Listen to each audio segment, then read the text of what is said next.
Hoje nós temos um posicionamento aqui diferente. Eu comecei com uma questão que não é de concurso, que normalmente eu faço, mas uma questão de Enem. Porque o Enem trabalha basicamente calcado em texto. Então eu trouxe essa questão do Enem de 2018, que agora nós estamos gravando em 2019, num dia em que não ocorreu a edição 2019. Então nós vamos comentar e depois, ao final, eu ainda vou pegar a estrutura desse texto para comentar um aspecto de coesão textual ou de gramática. Então, se você não vai fazer Enem, esse texto serve para você também, na tela. Uma língua, múltiplos falares. Desde suas origens, o Brasil tem uma língua dividida em falares diversos. Mesmo antes da chegada dos portugueses, o território brasileiro já era multilingüe. Havia cerca de 1.200 línguas faladas pelos povos indígenas. O português trazido pelo colonizador tampouco era uma língua homogênea. Havia variações dependendo da região de Portugal de onde ele vinha.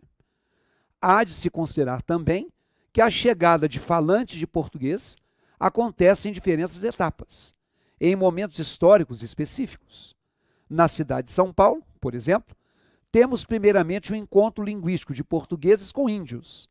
E além dos negros da África, vieram italianos, japoneses, alemães, árabes, todos com suas línguas. Todo esse processo vai produzindo diversidades linguísticas que caracterizam falares diferentes, afirma um linguista da Unicamp. Daí que na mesma São Paulo pode-se encontrar modos de falar distintos, como o de Adorina Barbosa, que eternizou em suas composições o sotaque típico de um filho de imigrantes italianos, ou o chamado R retroflexo, aquele R dobrado, junto com a letra I, resulta naquele jeito de falar carne ou porta, característico do interior de São Paulo. Então foi tirado aí de um site da Unicamp, no dia 30 de julho de 2012, para o Enem de 2018. Então vem cá, gente. Esse texto, seja você que vai fazer Enem, ou seja você que vai fazer qualquer concurso, ele é um texto de natureza dissertativa. Por quê? Porque esse texto dissertativo, ele não é uma narração, porque eu não estou contando uma historinha envolvendo personagem, ações, etc. Ele não é um texto descritivo, porque a descrição caracterizaria algo palpável. Eu, por exemplo, posso descrever esse copo. Eu posso descrever esse pincel. Mas aí, uma língua, vários falares, eu estou fazendo considerações sobre um aspecto e um conceito. O que é a língua, o que é a linguagem, o que é o falar. Então, o texto dissertativo, ele tem o foco em realidades conceituais ou conjunturais. Falar de educação é falar da conjuntura socioeconômica, cultural do país. Isso é dissertação. Falar de política também. Falar de linguagem também. Falar de comportamento humano também. E aí, quando ele fala lá no texto, né, que o Brasil tem uma língua dividida em falares diversos, que os portugueses chegaram aqui e já havia esse grupo de índio aqui, esse grupo de índio ali, esse outro grupo acolá, já havia falares diferentes. Aí misturaram com o português. Aliás, aqui no Brasil, segundo o texto diz, tinha 1.200 línguas faladas. Aí ele acrescenta que quando os portugueses chegaram, os colonizadores, a língua deles também não era homogênea. Esse grupo veio da região X de Portugal, esse outro veio da região Y. Isso que o cara está falando, ele não está dando a opinião dele, está informando. Esse aqui é um texto dissertativo expositivo. Ele está fazendo a exposição, porque todo texto expositivo, ele tem um tom informativo. O texto expositivo, ele traz dados. Você está vendo aí que ele falou de cerca de 1.200 línguas que já havia e que os portugueses vieram de regiões diferentes. Aí ele fala sobre a cidade de São Paulo, deu um exemplo, que na cidade de São Paulo, além dos índios que ali havia, além dos portugueses que chegaram, posteriormente vieram italianos, japoneses, alemães. Isso é informação. Isso é dado. E aí, olha na tela. Num dado momento, lá na linha 1 tem assim: todo este processo vai produzindo diversidades linguísticas que caracterizam falares diferentes, afirma um linguista da Unicamp. Vem aqui. Isso se chama intertextualidade. Uma pessoa escreve um texto e cita alguém que vai abonar aquilo porque é uma autoridade. Então, o texto expositivo, ele apresenta o que a gente chama argumento de autoridade. É eu escrever um texto e, para comprovar o que eu estou dizendo é válido, eu cito alguém que é especialista na área para dizer assim: olha, não foi o Ricardo que falou isso. Foi um especialista da USP. E ele dá um exemplo de um compositor chamado Dorina Barbosa, que criou esse sotaque caipira do interior e teve a questão da variação linguística. Olha o que o Enem perguntou. A partir desse breve histórico da língua portuguesa no Brasil, um dos elementos da identidade nacional, entende-se que a diversidade linguística é resultado de quê? Letra A, da imposição da língua do colonizador sobre as línguas indígenas. Letra B, da interação entre os falantes de línguas e culturas diferentes. Letra C, da sobreposição das línguas europeias sobre as africanas e indígenas. Letra D, da heterogeneidade da língua trazida pelo colonizador. E a letra E, da preservação dos sotaques característicos dos imigrantes. Pause a sua tela, pense na resposta e ouça o meu comentário. Vem aqui. Bom, nós lemos o texto, né? Aí está dizendo no enunciado da questão que gerou-se uma diversidade linguística. Se existe uma diversidade na tela, a resposta não pode ser a letra A. Porque a letra A fala de uma imposição da língua do colonizador. Vem aqui. Se houvesse uma imposição e fosse só ela e não houvesse mais nada, tudo bem. Mas se foi trazida a língua e ela gerou uma variedade, essa imposição não reinou absoluta. Na tela, pelo mesmo motivo, não é a letra C. Porque a letra C fala da sobreposição das línguas europeias. Se houve uma sobreposição, as outras não existiriam. Mas se há uma diversidade, as outras continuam existindo. Então, o que estragou a letra A foi a imposição e o que estragou a letra C foi a sobreposição.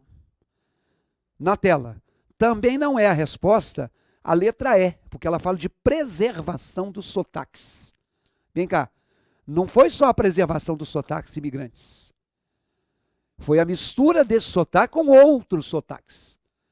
Então, se a palavra-chave do enunciado é diversidade linguística, repito, na tela, eu não posso falar que o colonizador se sobrepôs, na A, ou que as línguas europeias se sobrepuseram, na C, ou que os imigrantes se mantiveram, na D. Agora, a letra B de bola, interação, e a letra D de dado, heterogeneidade, aí sim. Se é uma variação, as coisas foram se interando, interagir, juntar. E aí, ficou diferente. Acertou a questão, na sua tela, quem marcou a letra B de bola. Porque há vários falantes de línguas diferentes e por isso a diversidade linguística. Diversidade e diferentes. Por que não a D?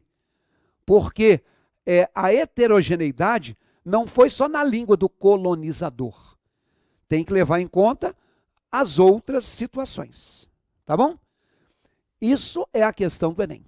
Aproveitando o texto e pensando que você vai fazer Enem, tem que fazer uma redação, ou você que vai fazer concurso, também, às vezes, tem que fazer uma redação, e na vida real a gente tem que usar a linguagem. Olha na tela.